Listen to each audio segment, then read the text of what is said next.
Hello বন্ধুরা, চলে এসেছি সোনার সংসার রান্নাঘরে। আজকে করছি আমি কাতল কালিয়া।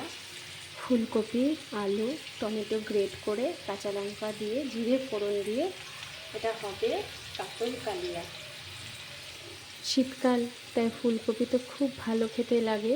শীতকালে মাছে ছোট ছোট করে টুকরো করে ভেজে মাছের কালিয়াতে যদি ফুলকপি দিয়ে করা যায় কাতল কালিয়া, খুবই টেস্ট। আর গরম ভাতে দারুণ লাগে। এখানে আমি বড় সাইজের কাতল মাছ নিয়ে নিয়েছি। দেখো, মাছগুলো লাল লাল করে ভাজা হয়ে গেছে। সেদ্ধ করা আলু ফুলকপি এখানে লাল লাল করে ভাজা হয়ে গেছে। স্বাদ মতো নুন আর হলুদটা তো দিতেই হবে।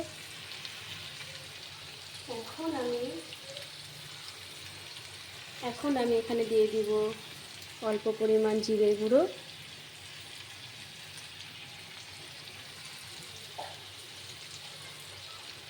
অল্প পরিমাণ গরম মশলার গুঁড়ো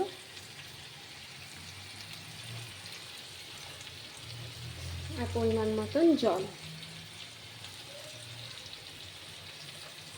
এই মশলাগুলো দিয়ে ভালো করে নাড়াচাড়া করে মিক্সড করে নিতে হবে, যাতে মশলাগুলো সমস্ত মাছের ভেতর ঢুকতে পারে।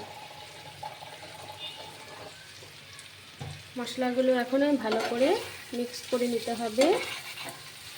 আর তোমরা যেরকম ঝাল খেতে পছন্দ করো, বেশি খেলে একটু বেশি পরিমাণে ঝাল দেবে। আমি এখানে কাঁচা লঙ্কা দিয়েছি।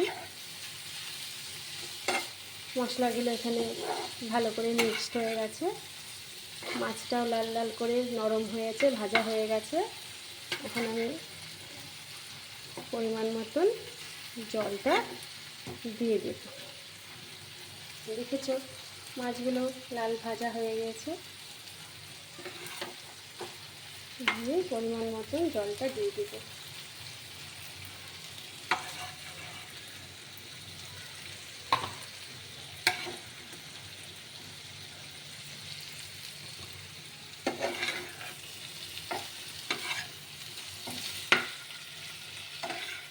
সমস্ত ফুলকপি দিয়ে মাছটাকে মিক্স করে নিতে হবে। এরপর আমি এখানে দিয়ে দিব জল।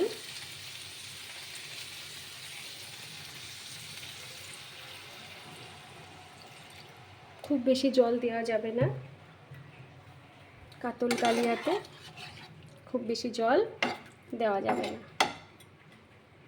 তো হয়ে এসেছে আমার ফুলকপি আলুর কাতল কালিয়া। ফুলকপি আলুর কাতল কালিয়া।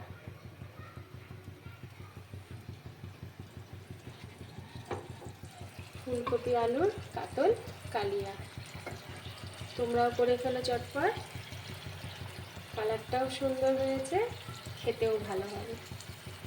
তোমরাও করে ফেলো চটপট। টাটা।